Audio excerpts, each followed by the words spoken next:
Good afternoon students, मैं दीपक सिंह, आप लोगों का जीएस फैकल्टी। और कल के हम लोगों ने अपने लेक्चर में, कल की वीडियो में हम लोगों ने अकबर को स्टार्ट किया था मेडिवल हिस्ट्री में। और हम लोगों ने कल अकबर का पार्ट 1 देख लिया था।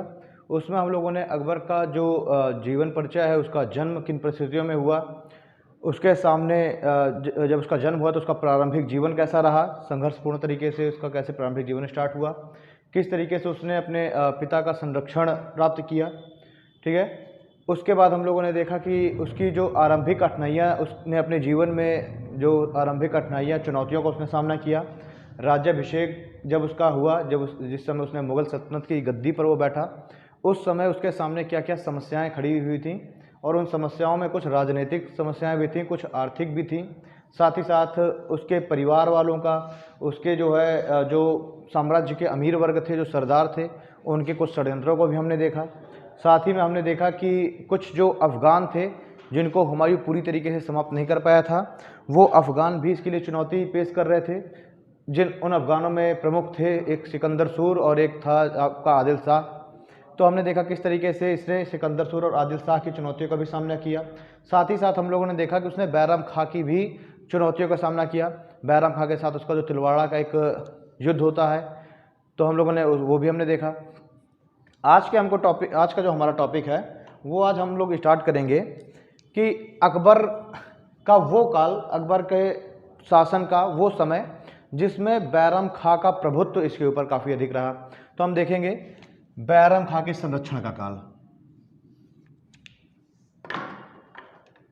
हम लोग आज का टॉपिक हम स्टार्ट करेंगे बैरम खां के संरक्षण का काल। मतलब इस काल के दौरान, ये पीरियड का क्या है, 1556 से लेकर के और 1560 ईस्वी का ही पीरियड है। दोस्तों, इस पीरियड के दौरान जो अकबर है, अकबर के ऊपर बैरम खां का काफ़ी अधिक प्रभुत्व रहा। मतलब बैरम खां ने एक तरीके से बैरम खां एक तरीके से अकबर को अपने जो है नेतृत्व में शासन करवा रहा था, या अपने नेतृत्व में उसको गद्दी पर बैठाए हुए था। और अकबर भी पूरी तरीके से इसके संरक्षण में रह करके ही अपना राजकाज कर रहा था। ठीक, मतलब कि क्या है कि बैरम खां का प्रभुत्व कुछ ज़्यादा ही अधिक था अकबर के ऊपर। अब ये बैरम खां का काल है, हम थोड़ा सा इसकी बात करेंगे। तो हमने देखा कि जो ये बैरम खां का जो संरक्षण का काल है, अब चूंकि बैरम खां का इसके ऊपर प्रभुत्व कैसे स्थापित हो गया, हम पहले उसकी चर्चा कर लें। देखिए, जो बैरम खां है, उसने हुमायूं के समय से, हुमायूं जब अपने बुरे दिनों के दौर से गुजर रहा था, उस समय से ही बैरम खां हुमायूं के साथ था और हुमायूं का एक बहुत ही विश्वास पात्र व्यक्ति बन चुका था। ये एक तुर्की व्यक्ति था जो कि शिया धर्म का अनुयायी था। ये एक अप्रवासी नागरिक के रूप में, एक माइग्रेंट के रूप में वो भारत आया था और वो हुमायूं के संरक्षण में वो चला गया था, हुमायूं की सेना में शामिल हो गया था।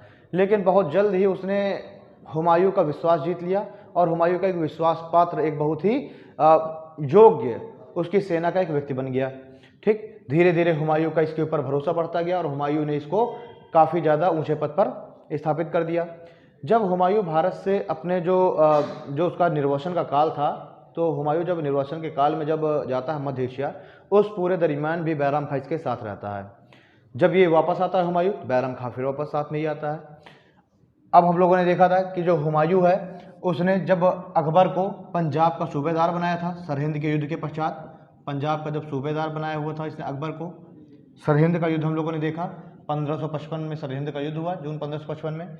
इस सरहिंद के युद्ध के समय ही सरहिंद का युद्ध हुआ। इस सरहिंद के युद्ध के समय ही अकबर ने क्या किया था, हुमायूं ने क्या किया था, अकबर का संरक्षक बना दिया था बैरम खां को। तो फिर हम लोगों ने देखा कि उसी समय अकबर ने इसको जो है, जब अकबर का राज्याभिषेक हुआ 1556 में जब अकबर का राज्याभिषेक होता है, तो अकबर जो है इस बैरम खां को वकील ए सल्तनत बनाता है। वकील ए सल्तनत मीन्स प्रधानमंत्री। अकबर क्या करता है, बैरम खां को वकील ए सल्तनत बनाता है, मतलब कि प्रधानमंत्री, और इसको खाने खाना की उपाधि प्रदान करता है। बैरम खां को खाने खाना की उपाधि देता है। ठीक, तो देखिए जो ये प्रधानमंत्री का जो पद था वो साम्राज्य के अंदर राजा के बाद जो सम्राट होता था, जो शासक होता था, उसके बाद दूसरा सबसे महत्वपूर्ण और सबसे प्रभावशाली पद होता था। तो हम लोगों ने देखा कि अकबर ने बैरम खां को, जो साम्राज्य का दूसरा सबसे महत्वपूर्ण पद है, उस पर स्थापित कर रखा है। और इसी वजह से बैरम खां ने क्या धीरे धीरे शक्ति अपने हाथों में केंद्रित कर ली थी। बैरम खां धीरे धीरे काफ़ी ज़्यादा प्रभावशाली व्यक्ति बन गया था साम्राज्य के अंदर। और यही जो अब चूंकि जो अकबर है वो बड़ी ही छोटी अवस्था में, मात्र 13 वर्ष 4 माह की अवस्था में ही राज्याभिषेक इसका हो जाता है, राजा बना दिया जाता है। तो इस छोटे बालक की जो देखरेख है, इसकी पूरी जिम्मेदारी बैरम खां के ऊपर थी। तो इस तरह से बैरम खां ने क्या किया कि अकबर के ऊपर अपना पूरा प्रभाव स्थापित कर लिया।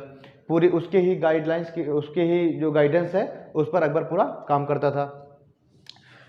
लेकिन धीरे धीरे जब 1560 का समय आया, जब धीरे धीरे 1560 का समय आया, अब इस समय तक बैरम खां के विरुद्ध षड्यंत्र होने लग गए। कैसे षड्यंत्र? जैसे कुछ जो है अन्य जो अधिकारी थे जो कि बैरम खां से ईर्ष्या कर रहे थे, क्योंकि बैरम खां एक बहुत ही महत्वपूर्ण, बहुत ही बड़े पद पर आसीन था। तो कुछ अधिकारी, कुछ जो अमीर वर्ग हैं, वो बैरम खां से ईर्ष्या द्वेष की भावना रखने लगे थे। साथ ही साथ बैरम खां क्या है, एक शिया मत का अनुयायी था। बैरम खां शिया मत का अनुयायी था और जो अकबर है वो सुन्नी मत का अनुयायी था। तो जो सुन्नी जो सरदार थे, जो सुन्नी मत के अनुयायी, जो अमीर वर्ग थे, वो सारे के सारे नहीं चाहते थे कि एक शिया मत का व्यक्ति, एक शिया धर्मावलंबी एक इतने ऊंचे पद पर आसीन हो। तो जो सुन्नी जो अमीर वर्ग थे वो भी इसके खिलाफ षड्यंत्र कर रहे थे। साथ ही साथ बैरम खां के खिलाफ जो षड्यंत्र जो हो रहा था, उन षड्यंत्रों में हरम दल का भी हाथ था। जो हरम दल के जो सदस्य थे वो भी बैरम खां के विरुद्ध षड्यंत्र कर रहे थे, अकबर के कान भर रहे थे। साथ ही साथ सबसे महत्वपूर्ण जो चीज़ है वो हम देखते हैं कि अकबर जो है, अकबर भी अब 1560 के समय आते आते अब अकबर जो है, अब अकबर वयस्क हो चुका था और अकबर भी अब बैरम खां के प्रभुत्व से अपने आप को मुक्त कराना चाहता था। तो यहाँ पे हम देखेंगे कि यहाँ पे अकबर भी एक तो जो है इसके खिलाफ षड्यंत्र तो हो ही रहा है हरम दल के लोगों के द्वारा, अमीर वर्गों के द्वारा, लेकिन साथ ही साथ हम देखें कि अकबर का जो है, अकबर भी अब बैरम खां के प्रभुत्व से अपने आप को मुक्त करना चाहता है और पूरी शासन की जो कमान है वो अपने हाथों में केंद्रित करना चाहता है। ठीक, तो हमने देख लिया किस तरीके से बैरम खां इतने ऊंचे पद पर आया, किस तरीके से एक 4 साल के लंबे पीरियड में बैरम खां ही एक तरीके से शासक के रूप में कार्य कर रहा था। अकबर केवल एक कठपुतली की तरीके ही अकबर रह गया था। अकबर का व्यवहार केवल एक कठपुतली की तरीके था और पूरी पावर बैरम खां के पास थी। फिर बाद में हमने देखा किस तरीके से बैरम खां के विरुद्ध षड्यंत्र हुए और बैरम खां को अब क्या है, बैरम खां को अब इसके पद से हटा दिया जाता है। कहा जाता है कि अकबर एक बार निकला शिकार के लिए और शिकार के लिए जब आगरा से वो निकलता है तो वो पहुंच जाता है दिल्ली, जहां दिल्ली में उसकी माँ हमीदा बानो बेगम बीमार थी। और जब वो वहाँ पहुँचता है तो वहाँ पर जो हरम दल के सदस्य थे, जिनमें से महामनगा प्रमुख थी, वो इसके कान भरती है बैरम खां के विरुद्ध। और वहीं से अकबर अपने एक सेनापति के द्वारा, इसके एक विश्वास पात्र थे, इसके गुरु भी रहे मोहम्मद यार लतीफ़, उनके द्वारा संदेश भेजता है बैरम खां को। और संदेश में कहा जाता है कि बैरम खां तुरंत ही अपना पद त्याग दे और तुरंत ही वो मक्का की यात्रा पर निकल जाए। जब बैरम खां को ये बात पता चलती है, बहुत उसे दुख होता है, वो अकबर से मिलने की इच्छा जताता है, पर अकबर से उसे मिलने नहीं दिया जाता। बाद में बैरम खां निकल जाता है मक्का के लिए, लेकिन जो इसके जो विरोधी थे उनको इस बात से भी संतुष्टि नहीं मिली। वो क्या कहते हैं, वो तुरंत अकबर से कहते हैं कि इसको जल्द से जल्द भारत छोड़ने की या अपना साम्राज्य छोड़ने की आज्ञा दी जाए, जिससे बैरम खां रुष्ट हो जाता है और बैरम खां जो है तिलवाड़ा नामक स्थान पर विद्रोह कर देता है और यहीं पर जो है बैरम खां और अकबर की सेना के मध्य तिलवाड़ा का युद्ध होता है। ठीक, इस तिलवाड़ा के युद्ध में बैरम खां पराजित हो गया। बैरम खां जो है पराजित हो जाता है इस तिलवाड़ा के युद्ध में। और जब बैरम खां पराजित हो जाता है तो इसको अकबर के दरबार में लेके आया जाता है। अकबर अब इसके सामने 3 शर्तें रखता है, अकबर इसके सामने 3 ऑप्शन रखता है। अकबर अब बैरम खां के सामने 3 ऑप्शन रखता है। इन 3 ऑप्शनों में कहा जाता है कि या तो बैरम खां चुनार क्षेत्र का सूबेदार बन जाए, चुनार किया तो सूबेदारी स्वीकार कर ले, या फिर जो है अकबर का या साम्राज्य का राज्य का संरक्षक बन जाए, या तो जो है चुनार की सूबेदारी स्वीकार कर ले या तो संरक्षक बन जाए, और या फिर जो है मक्का की यात्रा पर निकल जाए, या तो मक्का की यात्रा पर निकल जाए। अब बैरम खां चूंकि इतने बड़े पद पर आसीन रह चुका था, इसलिए उसने जो है सूबेदारी स्वीकार करना अपने लिए सही नहीं समझा, क्योंकि वो इतने बड़े पद पर था तो अपनी बेइज्जती इसने समझा कि अगर मैं चुनार की सूबेदारी लूंगा।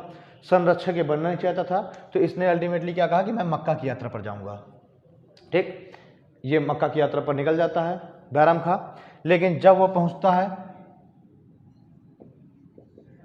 पंजाब के क्षेत्र में होता है, पंजाब पाटन नामक एक जगह पर, जब ये पंजाब के क्षेत्र पर होता है, जब ये जा रहा होता है मक्का की यात्रा पर, तो रास्ते में इससे मिलने एक व्यक्ति आता है जिसका नाम था मुबारक खां। एक मुबारक खां नाम का एक व्यक्ति इससे मिलने आता है, किससे? बैरम खां से। और जब ये मिलने आता है ये व्यक्ति मुबारक खां पंजाब के पाटन नामक स्थान पर इससे आपका बैरम खां से, तो ये मुबारक खां हत्या कर देता है बैरम खां की। ये जो मुबारक खां है, ये मुबारक खां बैरम खां की हत्या कर देता है। हत्या के पीछे की वजह क्या थी हम देखते हैं, क्योंकि बैरम खां ने मच्छीवाड़ा के युद्ध में, एक युद्ध हुआ था, मैंने आपको पढ़ाया था मच्छीवाड़ा के युद्ध मई 1955 में। उस मच्छीवाड़ा के युद्ध में बैरम खां ने इस मुबारक खां के पिता की हत्या कर दी थी। ठीक, बैरम खां ने क्या किया था? मुबारक खां के पिता की हत्या कर दी थी। ठीक है, तो देखिए हमने देखा कि बैरम खां ने मुबारक खां के पिता की हत्या कर दी थी मच्छीवाड़ा के युद्ध में, और उसी का बदला लेने के लिए मुबारक खां क्या करता है? बैरम खां की हत्या कर देता है। ये घटना है दोस्तों जनवरी 1561 की। हमने देखा 1560 में अकबर ने इसको निष्कासित कर दिया था, इसका जो है पूरा राज्य, इसका जो कार्यभार है वो वापस ले लिया था, और इसको मक्का जाने का आदेश दे दिया था।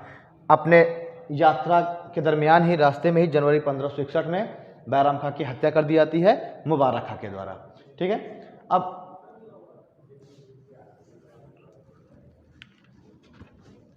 आगे देखते हैं हम लोग।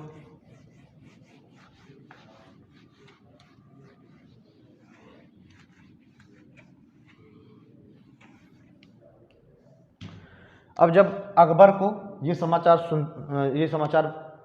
अकबर के पास पहुंचता है कि बैरम खां की हत्या कर दी गई है, तो अकबर को बहुत ज़्यादा अफसोस होता है। तो अकबर क्या करेगा कि इसकी जो पत्नी थी जिसका नाम था सलीमा बेगम, इसकी पत्नी सलीमा बेगम और इसका जो पुत्र है जिसका नाम है अब्दुल रहीम, इसके पुत्र अब्दुल रहीम और सलीमा बेगम को अकबर अपने पास बुला लेता है, अपनी राजधानी बुला लेता है।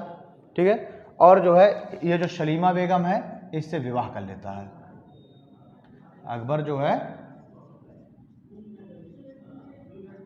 अकबर विवाह कर लेता है सलीमा बेगम से, जो कौन है? जो कि बैरम खां की विधवा है। साथ ही साथ जो सलीमा बेगम है ये अकबर की चचेरी बहन भी है, इसके चाचा अस्करी की पुत्री थी सलीमा बेगम।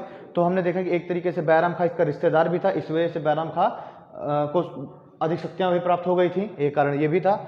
अब क्या करेगा, जब बैरम खां की मृत्यु हो गई तो ये सलीमा बेगम जो कि बैरम खां की विधवा है इससे अकबर विवाह कर लेगा, और जो अब्दुल रहीम है इस अब्दुल रहीम को भी अपने पुत्र की तरह पालेगा। ठीक है, पुत्र की तरह इसका पालन पोषण करेगा। ठीक, जो बैरम खां का पुत्र है अब्दुल रहीम, इसका जो है अकबर पालन पोषण करेगा अपने पुत्र की तरीके, और सलीमा बेगम से विवाह कर लेगा। ठीक, ये घटना कब की है? 1561 में इसकी मृत्यु हुई, इसके बाद की घटना है, इससे इसका विवाह हो गया। आगे हम लोग देखते हैं, यहाँ से हमने देखा कि अकबर ने अपने आप को बैरम खां के जो प्रभुत्व है, बैरम खां का जो संरक्षण है, इससे मुक्त कर लिया अकबर ने। अब हम इसके बाद देखेंगे कि 1560 से और जो 1564 का जो इरा है, 1560 से 1564 इसका जो इरा है, ये दोस्तों ये एक तरीके, ये जो इरा है इसको हम लोग कहते हैं पर्दा शासन या हरम दल का शासन।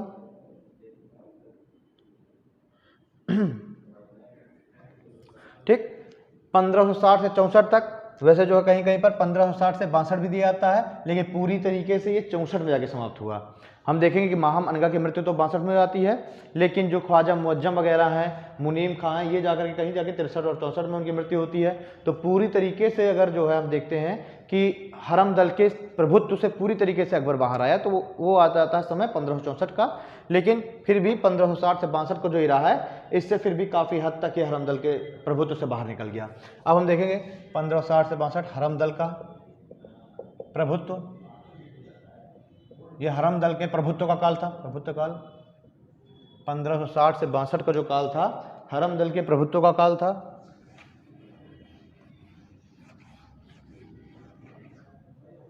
अब हरम दल क्या है? देखिए, हरम दल में जो हरम दल के सदस्य हैं, इसमें अकबर की मां हमीदा बानो बेगम, मुख्य जो इसकी हरम दल का जो मुख्य जो सदस्य थी वो थी माहम अनगा, जो कि अकबर की प्रधान धाय थी। माहम अनगा का पुत्र आदम खां, ठीक है, जीजी अनगा, जीजी अनगा का पति शहाबुद्दीन खान, ठीक है, मुनीम खां, और जो है अकबर का एक मामा मुअज्जम, ख्वाजा मुअज्जम। ये मुख्य सदस्य थे हरम दल के, और इन्हीं ने षड्यंत्र करके बैरम खां को जो है साम्राज्य से हटा दिया, बैरम खां की शक्तियों को छीन लिया। और अब जो है जो अकबर है, अब वो कुछ समय तक इस हरम दल के प्रभुत्व में आ जाएगा और हरम दल के ही निर्देशानुसार कार्य करने लगेगा। 1560 से 62 के जो दौर है।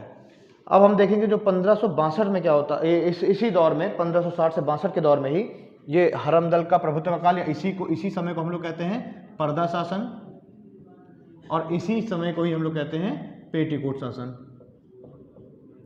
क्योंकि इस काल के दौरान अकबर जो है महिलाओं के प्रभुत्व में आ गया था, यानी कि अकबर जो है बिल्कुल से महिलाएं, जो हरम दल की जो सदस्य देख रहे हैं हम लोग, मुख्य रूप से कौन है? महिलाएं हैं, इनके ही निर्देशानुसार कार्य करने लग गया था।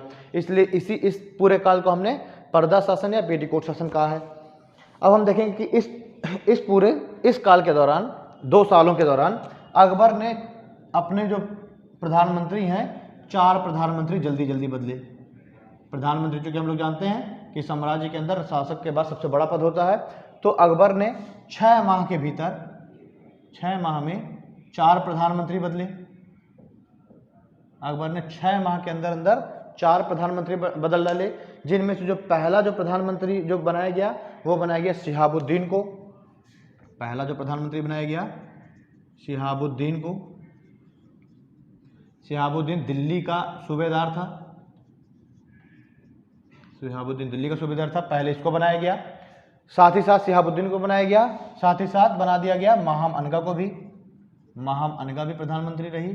और हम लोग देखते हैं कि ये पहला एक मुस्लिम शासक हुआ जिसने एक साथ 2 प्रधानमंत्री की नियुक्ति की थी। यानी कि इसके समय में जब शिहाबुद्दीन और माहम अनगा दोनों प्रधानमंत्री थे, तो जो है एक साथ 2 प्रधानमंत्रियों की नियुक्ति की गई थी। ठीक, तो हमने शिहाबुद्दीन देखा, माहम अनगा देखा। इसके बाद इसने तुरंत क्या किया? शिहाबुद्दीन को हटा करके और बहादुर खां को, शिहाबुद्दीन को हटा करके और बहादुर खां को, शिहाबुद्दीन को हटा के इसने बहादुर खां को प्रधानमंत्री नियुक्त किया, और माहम अनगा को हटा करके इसने मुनीम खां को। ठीक, तो हमने देखा 6 महीने के अंदर ही अंदर अकबर ने 4 प्रधानमंत्रियों की नियुक्ति कर डाली। शिहाबुद्दीन पहले बना, फिर उसको तुरंत हटा के बहादुर खां, माहम अनगा को बनाया गया, माहम अनगा को हटा करके तुरंत मुनीम खां को नियुक्त किया गया प्रधानमंत्री के रूप में। फिर जो है क्या होता है कि अब जो ये बहादुर खां है, मुनीम खां है, दोनों ही अयोग्य प्रधानमंत्री सिद्ध हुए। जब दोनों अयोग्य सिद्ध होते हैं, तो जो है जो अकबर है, बहादुर खां और मुनीम खां दोनों को ही हटा करके और अगला जो प्रधानमंत्री बनाता है वो बनाता है शमसुद्दीन खान को। अकबर अब इन सभी को हटा करके और नया प्रधानमंत्री नियुक्त करता है। नया प्रधानमंत्री नियुक्त करेगा शमसुद्दीन खान को, शमसुद्दीन खान। ठीक, अकबर जो है नया अगला प्रधानमंत्री जो नियुक्त करेगा शमसुद्दीन खां को नियुक्त करेगा। शमसुद्दीन खां जीजी अनगा का पति है, शमसुद्दीन खां, ठीक है। अब ये शमसुद्दीन खान जो है इसको बना दिया गया जब अगला प्रधानमंत्री। अब देखिए हम लोग देखते हैं कि ये जो इसका प्रधानमंत्री है शमसुद्दीन अकबर का, तो इस शमसुद्दीन खां की हत्या कर देता है आदम खां। आदम खां जो कि देखिए माहम अनगा का पुत्र है आदम खां, ये आदम का हत्या कर देता है शमसुद्दीन अतका, इसका नाम है पूरा एक्चुअल में शमसुद्दीन अतका। इस शमसुद्दीन अतका की हत्या कर देता है आदम खां, और इससे अकबर इसके ऊपर बहुत ज़्यादा क्रुद्ध हो जाता है, बहुत ज़्यादा रुष्ट हो जाता है, क्योंकि उसने एक प्रधानमंत्री, एक जो है इतने बड़े पद पर बैठा हुआ एक व्यक्ति की आदम खां ने हत्या कर दी है। लेकिन चूंकि इस समय अकबर के ऊपर इस हरम दल का प्रभुत्व है, अब हरम दल का जब प्रभुत्व है तो अकबर जो है आदम खां को ज़्यादा कुछ कह नहीं पाता, केवल वार्निंग देकर छोड़ देता है। देखिए हम एक बार तो जो है, लेकिन यहाँ से अकबर और आदम खां के बीच के जो तनाव है वो बहुत ज़्यादा बढ़ गया। फिर दोस्तों एक घटना होती है बहुत जल्द ही, और उस घटना के बाद ही हम देखते हैं कि जो पर्दा शासन है, जो ये हरम दल का जो प्रभुत्व है, इसका जो काल है धीरे धीरे खत्म होने लग जाता है। और वो दोस्तों वो घटना है मालवा का अभियान। एक यहीं पे एक घटना होती है, मालवा का अभियान होता है। और इस दोस्तों ये जो मालवा का अभियान है ये मालवा का अभियान 1561 में किया जाता है। मालवा का अभियान दोस्तों 1561 लास्ट में होता है मालवा का अभियान। और इस मालवा के अभियान में आदम खां को, जो कि पुत्र किसका है, महामनगा का, क्योंकि महामनगा का प्रभुत्व बहुत अधिक था, तो महामनगा के प्रभुत्व की वजह से उसके पुत्र आदम खां को इस मालवा के अभियान का सेनापति बना दिया जाता है। यानी कि आदम खां के नेतृत्व में जो मालवा का अभियान है ये आदम खां के नेतृत्व में भेजा जाता है। इस युद्ध का नेतृत्वकर्ता बना देता है आदम खां। अब जब आदम खां मालवा का अभियान करता है तो उस समय मालवा में शासन कर रहा था बाज बहादुर, और उसकी पत्नी का नाम था रूपमती। तो आदम खां क्या करता है, इस बाज बहादुर को परास्त कर देता है। बाज बहादुर अपना जो है जो राजधानी है, सारंगपुर राजधानी थी, वो सारंगपुर छोड़ करके बाज बहादुर भाग जाता है। और ये आदम खां क्या करेगा कि जो पूरी वहाँ संपत्ति है उस पूरी संपत्ति को लूट लेता है, और उस संपत्ति का एक बहुत बड़ा हिस्सा ये स्वयं अपने पास रख लेता है, और एक बहुत ही छोटा हिस्सा ये राजकोष में जमा कराता है।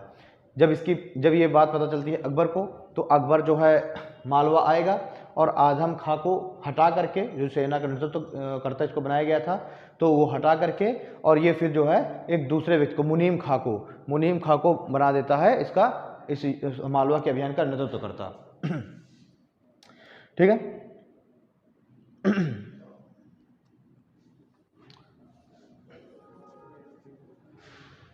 तो हम लोगों ने देखा कि जब ये मालवा का अभियान होता है 1561 में, आदम खां क्या कर रहा है, एक तो पहले भी अकबर और इसके बीच का टसल काफ़ी बढ़ गया था, बहुत ही ज़्यादा दोनों के बीच का जो झगड़ा था वो बढ़ चुका था।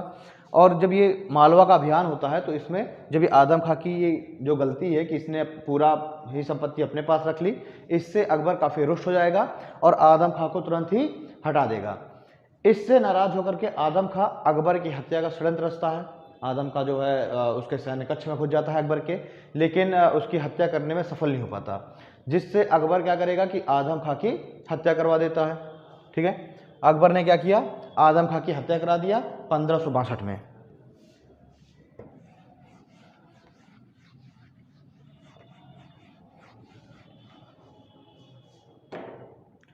अकबर ने क्या किया, 1562 ईस्वी में आदम खां की हत्या करा दी। आदम खां की हत्या करा दी किसने, अकबर ने।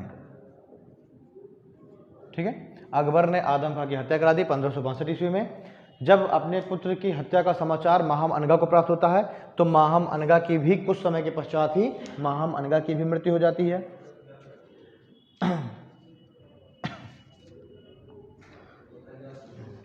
ठीक है, तो हमने देखा कि किस तरीके से आदम खां की भी हत्या करा दी 1562 में अकबर ने, और आदम खां के अपने पुत्र की हत्या का या मृत्यु का समाचार सुन के माहम अनगा की मृत्यु हो जाती है 1562 में ही।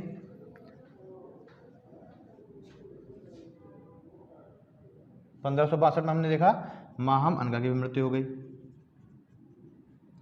इस तरीके से जो ये हरम दल है, इस हरम दल के दो मुख्य सदस्यों की मृत्यु हो जाती है 1562 ईस्वी में, और हरम दल का एक बहुत बड़ा गुट जो है समाप्त हो जाता है।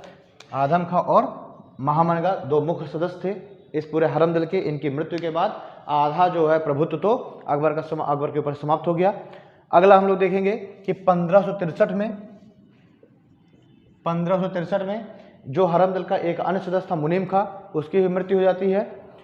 1563 के अंत में आते आते अकबर का जो मामा है ख्वाजा मुअज्जम, वो भी उसकी भी हत्या करा देता है अकबर, क्योंकि उसने जो है अपनी बीवी की हत्या कर दी थी, और इससे क्रुद्ध होकर के अकबर ख्वाजा मुअज्जम की हत्या करा देता है। मुनीम खां की मृत्यु है वो नदी में डूबने से हो जाती है। इस तरीके से हमने देखा कि 1563 का अंत आते आते 1563 का अंत या 1564 का प्रारंभ आते आते जो हरम दल है, ये हरम दल पूरी तरीके से नष्ट हो गया, हरम दल पूरी तरीके से समाप्त हो गया, और अकबर इस हरम दल के जो प्रभुत्व है उससे अकबर स्वतंत्र हो गया। ठीक, तो हमने 1564 तक की हमने घटना देख ली कि अकबर जो है हरम दल के जो ये प्रभुत्व है इससे अकबर स्वतंत्र हो गया। अगला हम लोग देखेंगे कि अकबर जब गद्दी पर बैठता है, राज्य गद्दी पर, तो अकबर कौन कौन से प्रमुख विद्रोहों का सामना करता है। ये भी कुछ चुनौतियां थी इसके सामने। अकबर के समय में या पूरे अकबर के शासनकाल की हम लोग बात करें तो अकबर के शासनकाल में इसके द्वारा फेस किए गए प्रमुख विद्रोह कौन कौन से हैं, उसकी भी हम लोग चर्चा कर लें।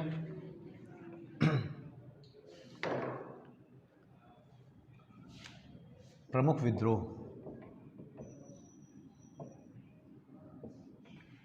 विद्रोहों की हम लोग चर्चा करेंगे कि अकबर ने अपने शासनकाल में कौन कौन से प्रमुख विद्रोहों का सामना किया। तो सबसे पहले हम लोग देखेंगे कि सबसे पहले तो अकबर ने जो है एक बैरम खां के विद्रोह का सामना किया था। अकबर ने सबसे पहले क्या सामना किया था? बैरम खां के विद्रोह का। और कब किया था इसका सामना? 1560 में। 1560 में बैरम खां का विद्रोह हुआ था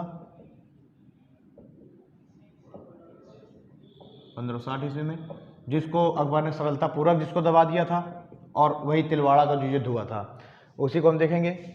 इसी विद्रोह के परिणाम स्वरूप ही तिलवाड़ा का युद्ध हुआ था। अगला जो हम लोग देखेंगे कि अगला जो है विद्रोह इसने कौन सा किसका सामना किया, तो एक था अब्दुल्लाह खान उज्बेक।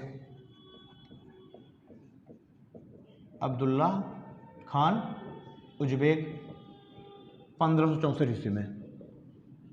तो अकबर ने अगला जो विद्रोह का सामना किया वो था अब्दुल्लाह खान उज्बेक का विद्रोह 1564 ईस्वी में। इसको भी अकबर ने बड़ी ही सरलता के साथ आराम से इस विद्रोह को भी अकबर ने सफलतापूर्वक कुचल दिया। ये अकबर के समय में देखा जाए तो होने वाला ये एक तरह से प्रथम विद्रोह ही था, क्योंकि बैरम खां का विद्रोह क्या जो है बैरम खां से युद्ध एक तरह से हुआ था, लेकिन ये जो अब्दुल्ला खान है ये तो इसके अधीन एक सूबेदार था, और अब्दुल्ला खान विद्रोह इसके अकबर के विरुद्ध विद्रोह कर देता है अब्दुल्ला खान उज्बेक, और ये एक तरीके से हम लोग प्रथम विद्रोह के रूप में काउंट करते हैं। अगला जो विद्रोह है, अगला जो प्रमुख विद्रोह है अकबर के समय में होने वाला वो था उज्बेकों का विद्रोह।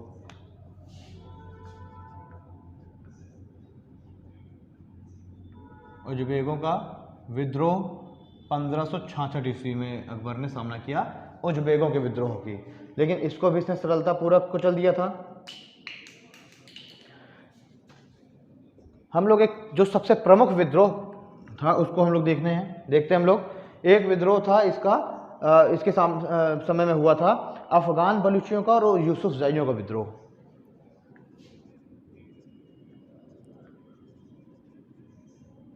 अफगान बलूचियों एवं यूसुफ जाइयों का विद्रोह। अफगान बलूचियों एवं यूसुफ जाइयों का विद्रोह, और ये जो घटना है ये हुआ था 1585 के समय में। देखिए ये वो समय है 1585 का जब अकबर अपने साम्राज्य का विस्तार बड़ी जोर शोर के साथ कर रहा है, और अकबर जो है अब काबुल तक के क्षेत्र में पहुंच गया था। अकबर अब कहाँ पे? काबुल में अभियान करने की तैयारी कर रहा था। तो जो ये यूसुफ जाई और जो बलूची हैं वो अकबर को अफगानिस्तान में प्रवेश करने से रोकने के लिए ये लोग विद्रोह कर देते हैं, और इस विद्रोह का दमन करने के लिए अकबर बीरबल को भेजता है। अकबर इस विद्रोह का दमन करने के लिए बीरबल के नेतृत्व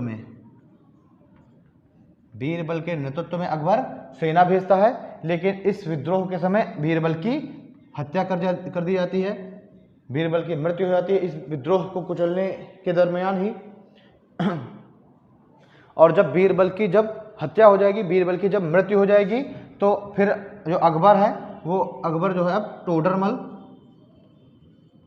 व मान सिंह, टोडरमल और मान सिंह के नेतृत्व में अकबर दूसरी सेना भेजेगा, और ये अब टोडरमल और मान सिंह के नेतृत्व वाली जो सेना है वो अब इन अफगानों और यूसुफजैयों के जो विद्रोह है उसको सरलतापूर्वक, सफलतापूर्वक उनका दमन कर देगी।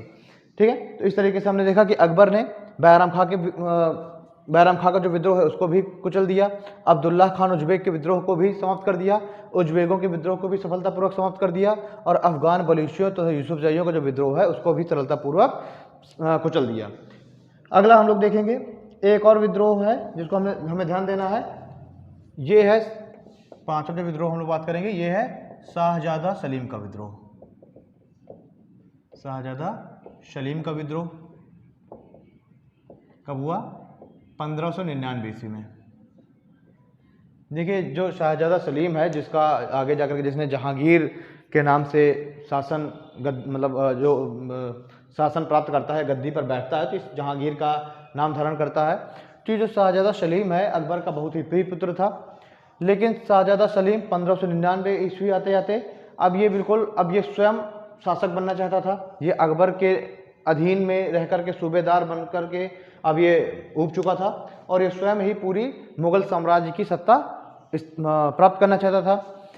तो ये क्या करेगा कि 1599 ईस्वी में ये अकबर के विरुद्ध विद्रोह कर देता है, और विद्रोह करके सलीम जो है इलाहाबाद चला जाता है। सलीम विद्रोह करके इलाहाबाद चला जाता है। अगले साल सलीम की दादी की मध्यस्थता में अकबर और सलीम के बीच एक संधि हो जाती है, और सलीम आकर के माफ़ी मांगेगा और अकबर इसको माफ़ कर देगा। ठीक है, इस तरीके से सलीम ने 2-3 बार विद्रोह किए, लेकिन अंतिम रूप से ये 1601 ईस्वी में आगरा आ जाता है, और अब ये शपथ लेता है या अकबर को भी भरोसा दिलाता है कि अब मेरे द्वारा कोई भी विद्रोह नहीं किया जाएगा, और उसके बाद सलीम अब शांतिपूर्वक अकबर के साथ रहने लग जाता है। ठीक है, तो ये हमने देखा कि एक सलीम का भी एक विद्रोह हुआ था, पर वो भी जो है उसको भी संधि के द्वारा, समझौते के द्वारा, आपसी समझौते के द्वारा उस विद्रोह को भी समाप्त कर दिया गया। अब हमें देखना है अकबर के साम्राज्य विस्तार। अकबर के साम्राज्य विस्तार के रूप में हमको देखने हैं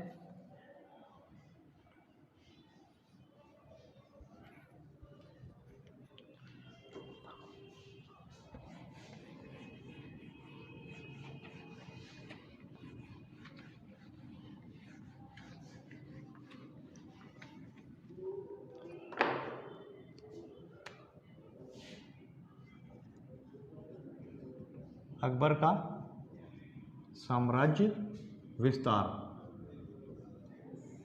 अकबर का हम लोग साम्राज्य विस्तार देखेंगे। इसने अपने साम्राज्य विस्तार को करने के लिए इसने क्या क्या कार्य किए, कैसे कैसे इसने प्रमुख अभियान लड़े।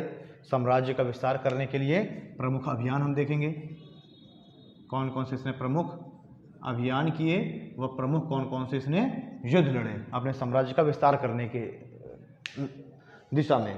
तो उसमें हमें सबसे पहले देखना है अकबर के द्वारा जो सबसे पहला किया गया जो अभियान था अपने साम्राज्य के विस्तार हेतु, ये था मालवा का अभियान। मालवा का दोस्तों जो अभियान है ये अकबर के द्वारा किया गया सबसे पहला अभियान था, मालवा का अभियान। और इस समय मालवा में शासन कौन कर रहा था? बाज बहादुर। बाज बहादुर इस समय मालवा में शासन कर रहा था, लेकिन बाज बहादुर एक बहुत ही एक संगीत प्रिय व्यक्ति था। ये और इसकी जो पत्नी थी, इसका नाम था रूपमती, ये दोनों ही संगीत में लीन रहते थे, जिससे मालवा का जो प्रशासन है वो बहुत ही ढीला पड़ चुका था। इसकी जानकारी अकबर को प्राप्त होती है, तो अकबर अब मालवा का अभियान करेगा। अच्छा, मालवा का अभियान करने के पीछे कुछ और भी कारण हैं जिसकी वजह से अकबर ने मालवा का अभियान किया। एक तो कारण था कि जो बाज बहादुर है प्रशासन में जो है बहुत ज़्यादा इंटरेस्ट नहीं लेता था, बहुत ज़्यादा जो है रुचि नहीं लेता था। बाज बहादुर प्रशासन में रुचि नहीं लेता था, जिस कारण से इसके मालवा वाले क्षेत्र में अव्यवस्था फैल गई थी। एक ये कारण था मालवा के अभियान का कारण, हम लोग देख रहे हैं मालवा अभियान का कारण। दूसरा कारण था कि मालवा की जो सीमाएं हैं वो जो है अब अकबर का जो शासन, हम देखेंगे अकबर का जो साम्राज्य है वो ग्वालियर तक पहुंच चुका था, और ग्वालियर की जो सीमाएं हैं, ग्वालियर और अजमेर की जो सीमाएं हैं वो जो है मालवा से टकरा रही थी। तो हम देखेंगे अकबर के साम्राज्य की सीमाएं, अकबर के साम्राज्य की जो सीमाएं हैं वे मालवा से टकरा रही थी। तो इसकी वजह से भी अकबर के द्वारा मालवा को अपने अधीन में किया जाना आवश्यक हो गया ताकि वो अपने साम्राज्य को सुरक्षित कर सके। तीसरा अगर हम लोग एक कारण और देखेंगे तो ये तीसरा कारण था कि अकबर को गुजरात का अभियान करना था और गुजरात का अभियान करने के लिए उसको मालवा से होकर के जाना पड़ेगा। तो इसी वजह से गुजरात के अभियान के लिए मालवा बीच में आ रहा था, इसी वजह से मालवा को भी अपने अधिकार में लेना आवश्यक था। गुजरात के सफल अभियान हेतु मालवा पर नियंत्रण आवश्यक था। एक कारण हमने ये देख लिया, एक तो बाज बहादुर प्रशासन में रुचि नहीं ले रहा था, फिर अकबर के साम्राज्य की सीमाएं मालवा से टकरा रही थी, और तीसरा गुजरात के सफल अभियान हेतु मालवा पर नियंत्रण करना आवश्यक था। ये तीन मुख्य कारण थे जिसने अकबर को मालवा का अभियान करने हेतु प्रोत्साहित किया। अब अकबर मालवा का अभियान करेगा, और मालवा का जब ये अभियान करेगा तो हमने बात किया था कि मालवा का अभियान आदम खां के नेतृत्व में किया गया। आदम खां बाज बहादुर को परास्त कर देगा। बाज बहादुर अपनी जो राजधानी है, इसकी जो राजधानी है वो है सारंगपुर, इसकी राजधानी सारंगपुर। तो ये जो बाज बहादुर अपनी राजधानी सारंगपुर को छोड़ करके भग जाता है, जिससे जो आदम खां सारंगपुर पर भी अपना अधिकार कर लेगा, इसकी संपत्ति पर, उसकी पत्नी पर भी अपना अधिकार स्थापित करने की कोशिश करेगा। लेकिन इसकी जो पत्नी है रूपमती, वो आत्महत्या कर लेगी और पूरा जो इतनी अकूत संपत्ति है ये आदम खां को प्राप्त हो जाती है। और यही आदम खां के विनाश का एक कारण भी बन गया, क्योंकि इसने जो है वो जो संपत्ति है वो अकबर को नहीं सौंपी और स्वयं ही हजम कर जाना चाहता था, जिससे क्रुद्ध होकर के अकबर ने आदम खां की हत्या कर दी। अब आदम खां के बाद इसका जो अभियान का जो नेतृत्व है वो पीर मोहम्मद को सौंपा जाता है। पीर मोहम्मद को, इस अभियान का नेतृत्व पीर मोहम्मद को सौंपा जाएगा। और इस तरीके से हम देखेंगे कि जो अकबर है ये मालवा पर अपना अधिकार स्थापित कर लेगा। अगला हम देखते हैं कि जो ये बाज बहादुर है, ये बाज बहादुर अंत में आकर के अकबर से संधि कर लेगा और अकबर इसको 2000 मनसबदार प्रदान कर देगा। अकबर जो है इसको 2000 का मनसब प्रदान करेगा, 2000 मनसबदार बना देगा अकबर इसको। अच्छा, मनसबदारी प्रथा की शुरुआत भी अकबर के द्वारा ही की गई, इसकी भी हम लोग चर्चा करेंगे आगे। तो अकबर क्या करेगा, इस बाज बहादुर को 2000 मनसबदार प्रदान कर देगा और इस तरीके से पूरा जो मालवा है ये अकबर के कंट्रोल में आ जाएगा, अकबर के नियंत्रण में मालवा का पूरा क्षेत्र आ जाएगा। चलिए अगला जो प्रमुख अभियान है ये हम देखते हैं कौन सा अभियान है।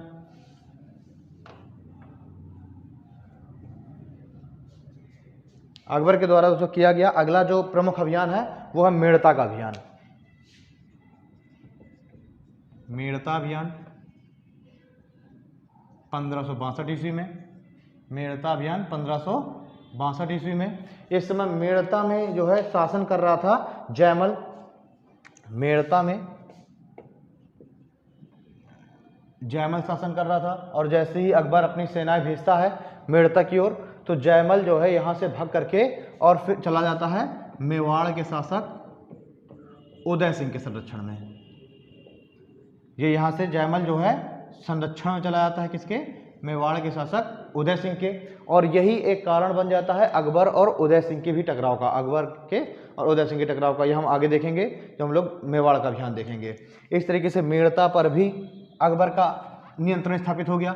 अगला हम लोग देखेंगे, अगला जो अभियान है वो है गढ़कटंगा का अभियान। गढ़कटंगा का अभियान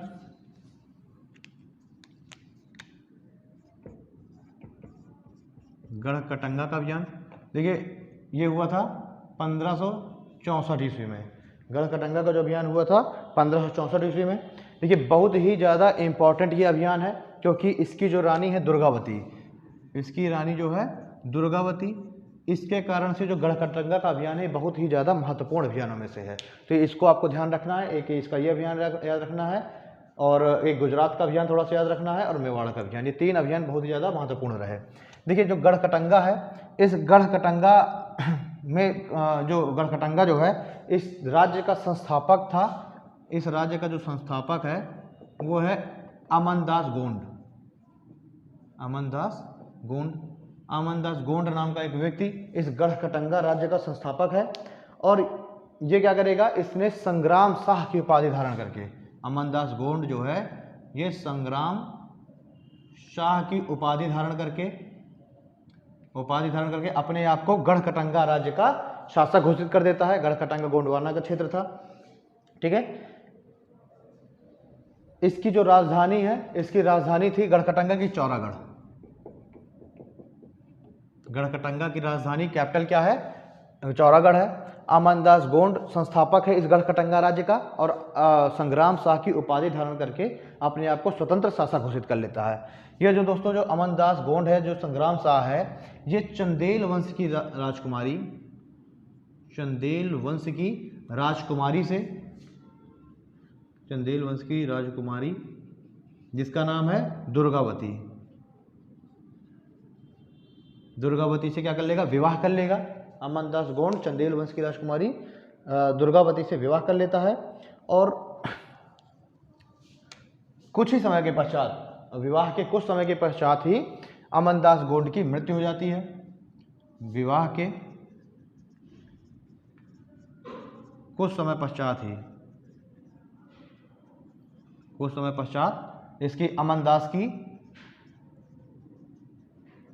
की दोस्तों मृत्यु हो गई, ठीक है। अब जब अमनदास की मृत्यु हो गई और अमनदास की मृत्यु के पश्चात हम लोग देखते हैं कि दुर्गावती का एक पुत्र था, अभी वो वयस्क हुआ नहीं था और उस पुत्र का दोस्तों नाम था वीर नारायण। तो जो अमनदास की जो पत्नी है दुर्गावती, वो अपने अल्पवयस्क पुत्र वीर नारायण को, अपने अल्पवयस्क पुत्र जो वीर नारायण है, इसको गद्दी पर बैठा करके, इसको शासक घोषित करके और उसके संरक्षिका के रूप में शासन का कार्यभार देख रही है, ठीक। तो अब हम देखते हैं कि अकबर ने अपनी जो सेना है, अकबर ने अपनी सेना जो है अकबर ने अपनी जो सेना है वो आसफ खां के नेतृत्व में, अकबर ने आसफ खां के नेतृत्व में एक अभियान किया गढ़कटंगा का और आसफ खां ने इसका चौरागढ़ का जो किला है उसको आसफ खां ने घेर लिया। करीब 4 माह तक दुर्गावती ने बहुत ही कड़ा संघर्ष किया आसफ खां के साथ और अंततः दुर्गावती परास्त हो गई। और दुर्गावती जब परास्त हो जाती है तो इसने स्वयं ही छुरा घोंप करके अपनी मतलब आत्महत्या कर ली ताकि जो मुगल सेना है वो इसको जीवित पकड़ ना सके।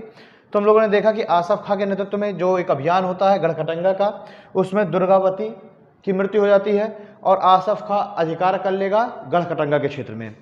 लेकिन जब अकबर को सूचना प्राप्त होती है कि एक स्त्री इतनी बहादुरी के साथ उसकी इतनी बड़ी सेना के साथ लड़ी और अंततः उसने आत्महत्या कर लिया, तो अकबर दुर्गावती से बहुत ज़्यादा प्रभावित होता है और गढ़कटंगा को जीतने के बाद भी अकबर उस पर अपना अधिकार स्थापित नहीं करता और गढ़कटंगा को जो है इन्हीं के राजवंश के एक व्यक्ति जिसका नाम था चंद्रशाह, अकबर जो है राजवंश के एक व्यक्ति चंद्रशाह को गढ़कटंगा का शासक नियुक्त कर देता है। और इस तरीके से हमने देखा कि गढ़कटंगा का जो चंद्रशाह है ये भी अकबर के अधीन होकर के और गढ़कटंगा का शासन संचालित करने लगता है। अगला हम लोग दोस्तों अभियान देखेंगे मेवाड़ विजय, मेवाड़ का अभियान। अगला हम लोग अभियान देखते हैं मेवाड़ का अभियान, काफी महत्वपूर्ण अभियानों में से एक है ये।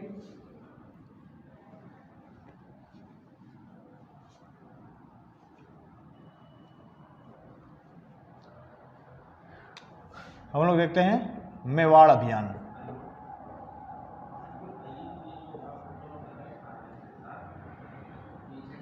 देखिए पहली बार जो अकबर है वो मेवाड़ का अभियान 1568 ईस्वी में कराता है और इस समय मेवाड़ में शासन कर रहा है राणा सांगा के पुत्र उदय सिंह। राणा सांगा जिनका हमने संघर्ष देखा है बाबर के साथ पानीपत के खानवा के युद्ध में, तो उन्हीं राणा सांगा के जो पुत्र हैं उदय सिंह, वो इस समय मेवाड़ पर शासन कर रहे हैं और मेवाड़ की राजधानी है चित्तौड़। मेवाड़ की राजधानी चित्तौड़ है। जब अकबर अभियान भेजता है मेवाड़ के विरुद्ध, तो उदय सिंह इनसे काफ़ी तगड़ा संघर्ष करता है, लेकिन आखिरकार उदय सिंह पराजित हो जाते हैं और वो अरावली की श्रेणियों में वो जाकर के शरण ले लेते हैं। इस तरीके से जो चित्तौड़ का दुर्ग है, उस चित्तौड़ के दुर्ग पर अकबर का अधिकार हो जाता है और चित्तौड़ और मेवाड़, जो चित्तौड़ है वो भी अकबर के अधीन चला जाता है। अगला हम लोग जो अभियान देखेंगे, अगला हम लोग अभियान देखते हैं कालिंजर का अभियान।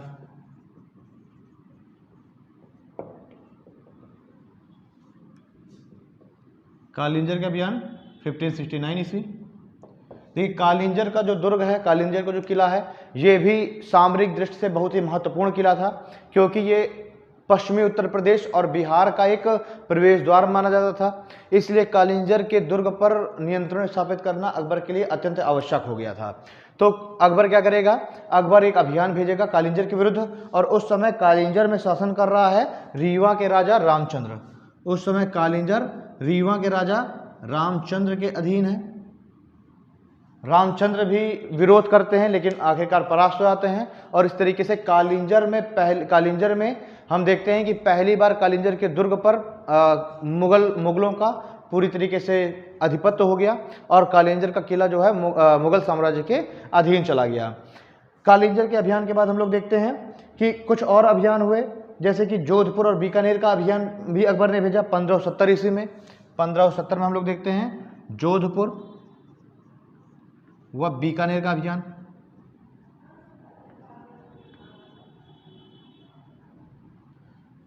ईस्वी में, और इस अभियान के दौरान जोधपुर और बीकानेर के क्षेत्र पर भी अकबर का नियंत्रण स्थापित हो गया।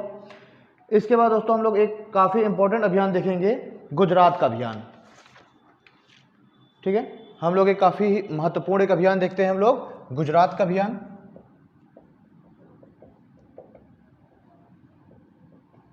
और ये दोस्तों जो गुजरात का अभियान था ये 1572-73 ईस्वी के समय का अभियान है। गुजरात को जो अभियान किया गया 1572-73 के आसपास का अभियान है गुजरात का अभियान।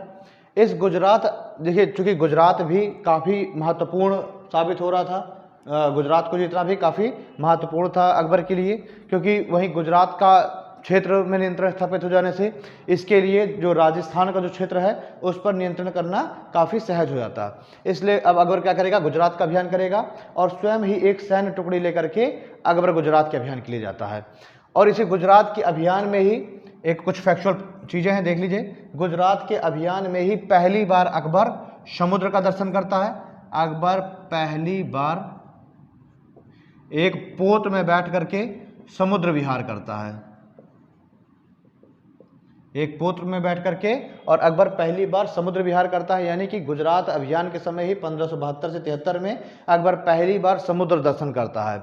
और इसी गुजरात अभियान के विजय के उपलक्ष्य में ही, गुजरात अभियान के विजय के उपलक्ष्य में ही 1573 में अकबर फतेहपुर सीकरी एक नगर की स्थापना करता है आगरा के समीप एक नगर की स्थापना करता है फतेहपुर सीकरी, और ये जो है गुजरात अभियान के पश्चात ही करता है।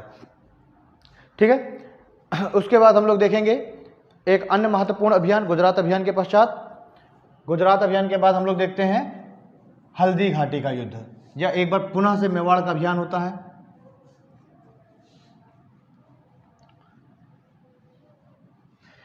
देखिए 68 में तो मेवाड़ एक बार अधिकार में आ चुका था, अधीन हो चुका था अकबर के, लेकिन जैसे ही जो अकबर है वो गुजरात के अभियान की ओर अपना ध्यान केंद्रित कर देता है तो उदय सिंह के पुत्र जिनका नाम है राणा प्रताप मेवाड़ में आकर के मेवाड़ को अपने अधीन ले लेते हैं, और इसी वजह से अकबर दोबारा से एक बार मेवाड़ का अभियान करता है, और दोबारा से मेवाड़ का अभियान होता है 1576 ईस्वी में। मेवाड़ का जो दूसरा अभियान है, मेवाड़ का द्वितीय अभियान, तो मेवाड़ का जो द्वितीय अभियान है 1576 ईस्वी में अकबर करता है, और इस अभियान का जो नेतृत्व है वो कर रहे हैं अकबर का सेनापति मान सिंह। अकबर के सेनापति मान सिंह ये नेतृत्व कर रहे हैं अकबर की सेना का, और वहीं दूसरी तरफ जो महाराणा प्रताप है उनकी सेना का नेतृत्व, महाराणा प्रताप की सेना का नेतृत्व एक मुस्लिम सेनापति कर रहा है जिसका नाम है हाकिम खां। जिसका दोस्तों क्या नाम है, हाकिम खां। इस तरह से हमने देखा कि एक मुगल शासक की सेना का नेतृत्व एक हिंदू सेनापति कर रहा है, और एक हिंदू शासक की सेना का नेतृत्व एक मुस्लिम सेनापति कर रहा है। और ये जो अभियान होता है दोस्तों, ये जो युद्ध होता है ये होगा 18 जून 1576 ईस्वी को। 18 जून 1576 ईस्वी को ये जो अभियान है, मतलब ये जो युद्ध है होता है, और इसको हम लोग दोस्तों नाम देते हैं हल्दी घाटी का युद्ध, और इसको हम नाम देते हैं हल्दी घाटी का युद्ध। काफ़ी ऐतिहासिक युद्ध रहा। महाराणा प्रताप ने अपनी राजधानी स्थापित कर ली थी कुंभलगढ़ में, कुंभलगढ़ को अपनी राजधानी बना लिया था और मेवाड़ के दुर्ग पर अपना अधिकार स्थापित कर लिया था। इसी वजह से अकबर क्या करता है, अपनी सेना भेजता है और इन दोनों की सेनाओं के मध्य युद्ध होगा हल्दी घाटी के मैदान में, और इसी वजह से हम लोग इस युद्ध का नाम देते हैं हल्दी घाटी का युद्ध। कब होता है? 18 जून 1576 ईस्वी को। इस युद्ध का हम परिणाम देखेंगे, महाराणा प्रताप पराजित हो जाते हैं और वो फिर से अरावली की श्रेणियों में शरण ले लेते हैं और वहाँ पर दोबारा से युद्ध नीतियाँ बनाने लग जाते हैं। चलिए, इस अभियान के बाद हम लोग देखते हैं दोस्तों, अच्छा थोड़ा सा एक चीज़ और देख लेते हैं कि हल्दी घाटी के युद्ध में महाराणा प्रताप पराजित तो हो गए, अरावली की श्रेणियों में चले गए।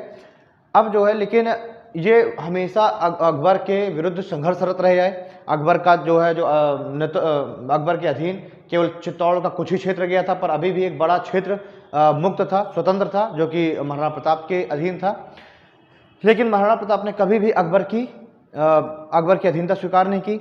महाराणा प्रताप के पश्चात इनका पुत्र अमर सिंह, महाराणा प्रताप के पश्चात इनका पुत्र अमर सिंह इनका उत्तराधिकारी बनता है, और ये अमर सिंह भी कभी अकबर की अधीनता स्वीकार नहीं करता।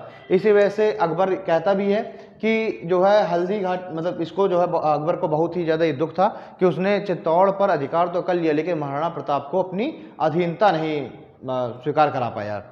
ठीक, तो हम लोग देखेंगे आखिरकार हम लोग अगला जो हम लोग अभियान देखेंगे, अगले अभियान में हम लोग देख लेंगे इसका काबुल विजय, या फिर हम लोग सीधे देखिए काफ़ी सारे इसने अभियान किए। इसने काबुल विजय, काबुल का जो अभियान किया 1581 में किया, फिर इसने सिंध का अभियान किया 1591 में, और अंतिम जो अभियान करता है उत्तर भारत में वो करता है बलूचिस्तान का अभियान 1595 ईस्वी में।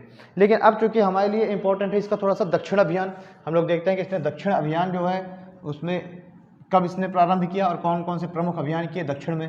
अभी तक तो जो है सारे जो मुगल शासक थे वो सिर्फ उत्तर भारत में ही अभियान कर रहे थे, वहीं पर अपने साम्राज्य का विस्तार करे हुए थे। लेकिन अकबर पहला मुस्लिम शासक है, पहला मुगल वंश का पहला शासक है जिसने उत्तर भारत के अलावा दक्षिण भारत को भी अपने साम्राज्य में शामिल कर लिया। उस समय दोस्तों दक्षिण भारत में 4 प्रमुख राज्य थे। अहमदनगर, दक्षिण भारत का अभियान,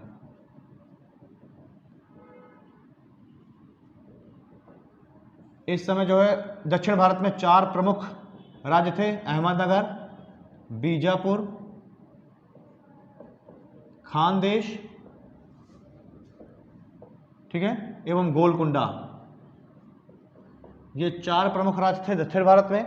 अकबर इन चारों राज्यों के पास एक पत्र भेजता है और इन चारों को अपनी अधीनता स्वीकार करने के लिए कहता है।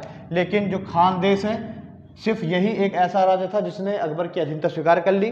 बीजापुर और गोलकुंडा अकबर को उपहार भेजते हैं और परंतु इसकी अधीनता स्वीकार नहीं करते। उपहार भेजेंगे, अधीनता स्वीकार नहीं करेंगे। लेकिन अहमदनगर एक ऐसा राज्य था, ना तो इसने उपहार भेजे और ना ही अधीनता स्वीकार की। ठीक, तो इससे क्रुद्ध होकर के अकबर सबसे पहला जो अभियान है वो अहमदनगर के विरुद्ध करता है। सबसे पहला अभियान अकबर किसके विरुद्ध करेगा? अहमदनगर के विरुद्ध करेगा। तो अगर हम लोग देखते हैं कि अकबर का प्रथम दक्षिण भारत का अभियान, अकबर का प्रथम दक्षिण भारत का अभियान किसके विरुद्ध होता है? तो हम देखते हैं कि अकबर का प्रथम जो दक्षिण भारत का अभियान है वो जो है अहमदनगर के विरुद्ध ही होगा। ठीक है,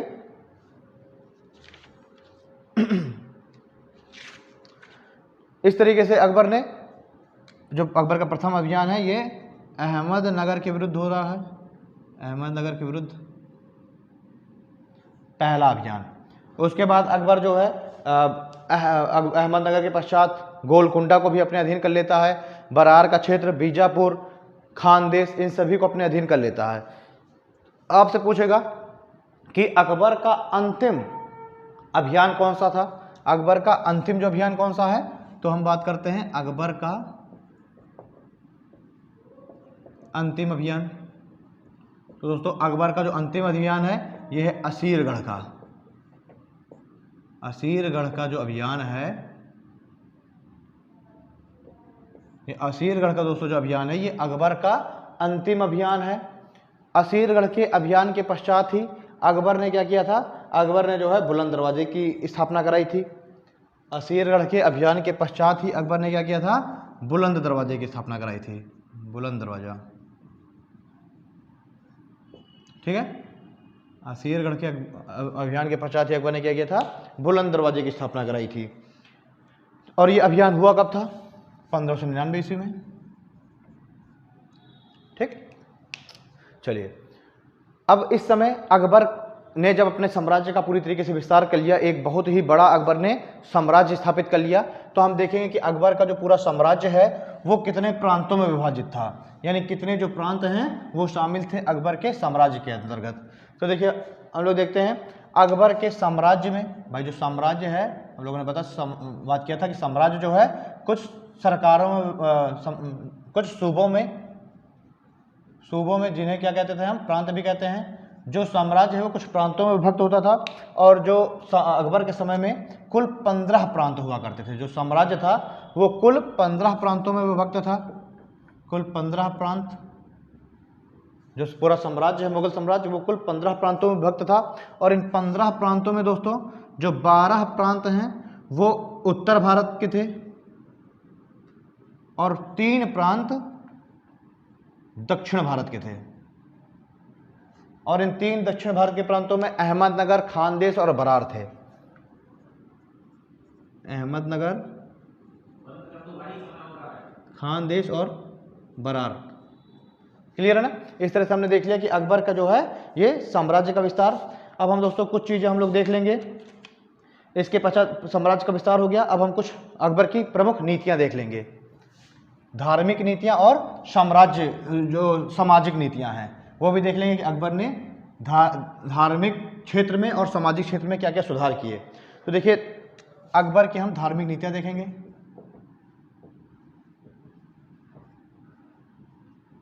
जब हम लोग अकबर की धार्मिक नीतियों की बात करते हैं तो हम लोग देखते हैं कि अकबर एक बहुत ही धार्मिक रूप से एक बहुत ही जो है बहुत कट्टर नहीं था।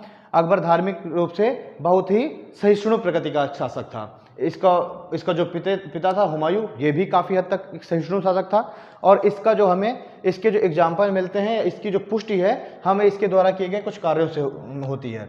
जैसे कि अकबर ने क्या किया, 1563 ईस्वी में अकबर के अगर हम लोग प्रमुख कार्यों की बात कर लेंगे तो अकबर ने कुछ प्रमुख कार्य किए। जैसे कि इसने क्या किया दोस्तों, 1563 ईस्वी में इसने तीर्थ यात्रा पर प्रतिबंध लगा दिया। 1563 ईस्वी में अकबर ने क्या किया, तीर्थ यात्रा पर प्रतिबंध लगा दिया। अकबर की धार्मिक नीति में से प्रमुख है। 1563 में ही इसने क्या किया, पंजाब में गो हत्या पर प्रतिबंध लगा दिया। 1563 में अकबर ने गो हत्या पर प्रतिबंध लगा दिया। 1564 में ही इसने जजिया कर समाप्त कर दिया। जजिया कर जो कि एक धार्मिक कर था, जो कि गैर इस्लाम जो गैर मुस्लिम थे उनसे वसूला जाता था। 1564 में जजिया कर लगा दिया। 1573 ईस्वी में ही इसने 1575 ईस्वी में दोस्तों इसने क्या किया कि इसने 1575 ईस्वी में इबादत खाना की स्थापना की।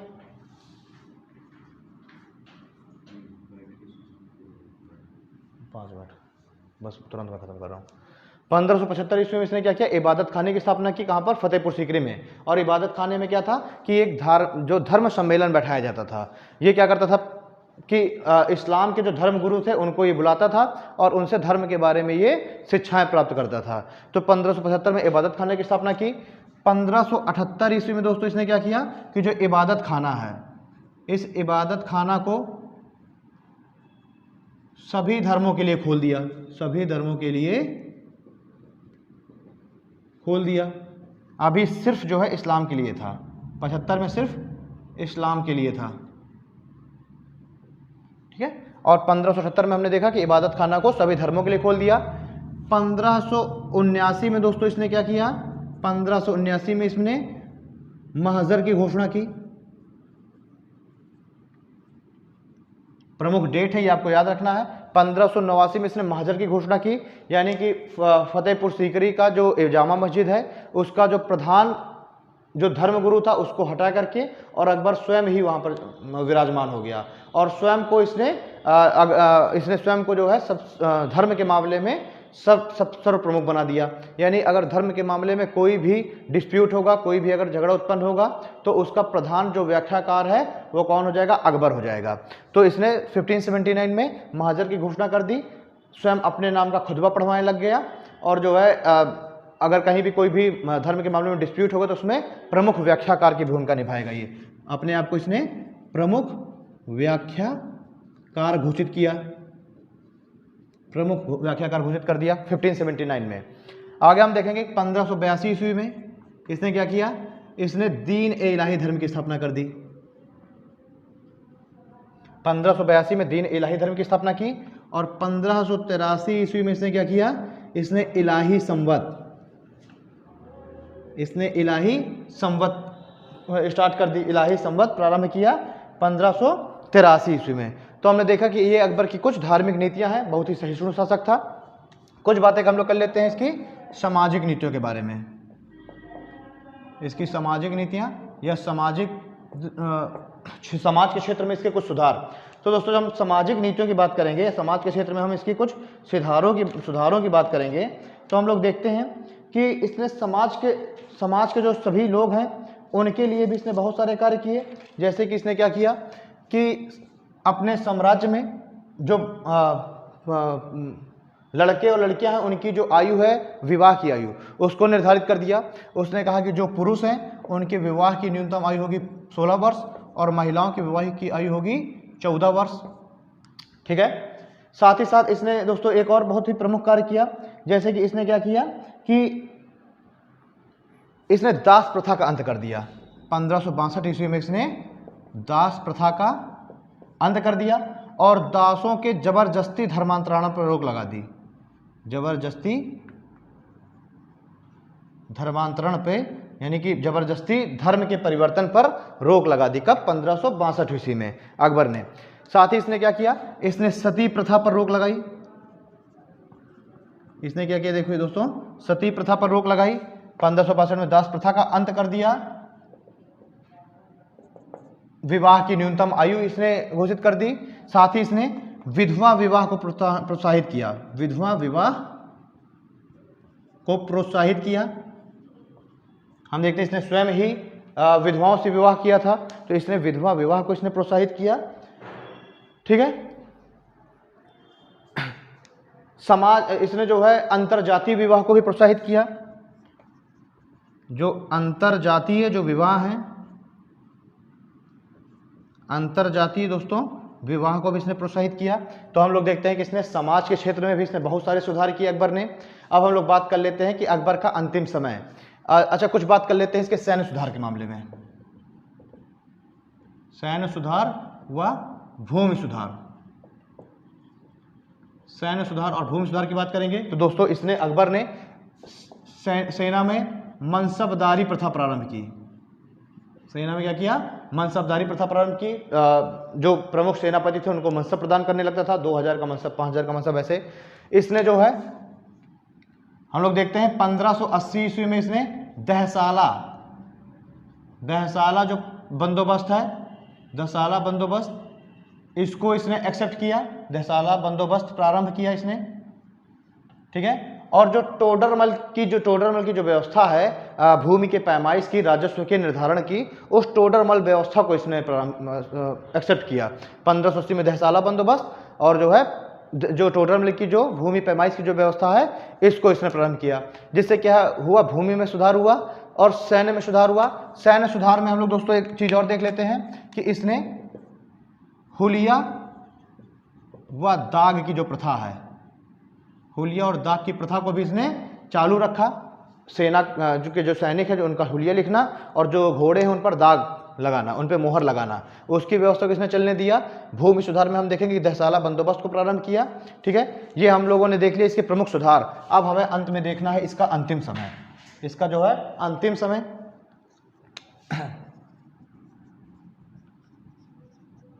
देखिए, अपने पूरे जीवन काल में ये जो है काफ़ी परेशान भी रहा, काफ़ी बड़ा इसने साम्राज्य भी स्थापित किया। हम देखते हैं इसके जीवन काल में ही इसके 2 पुत्रों मुराद की और दानियाल की मृत्यु हो जाती है। इसका जो उत्तराधिकारी है, इसका उत्तराधिकारी बनता है दोस्तों सलीम, जो कि जहांगीर नाम से गद्दी पर बैठता है। ठीक है, ये सलीम भी काफ़ी परेशान करके रखता है इसको, काफ़ी सारे विद्रोह करता है, लेकिन फिर भी इसका प्रिय पुत्र होने की वजह से ये इसको सलीम को अपना उत्तराधिकारी बनाता है, शासक बनाता है। अपने अंतिम समय में हम देखेंगे कि 1602 ईस्वी में क्या होता है कि इसका बहुत ही विश्वास पात्र अबुल फजल,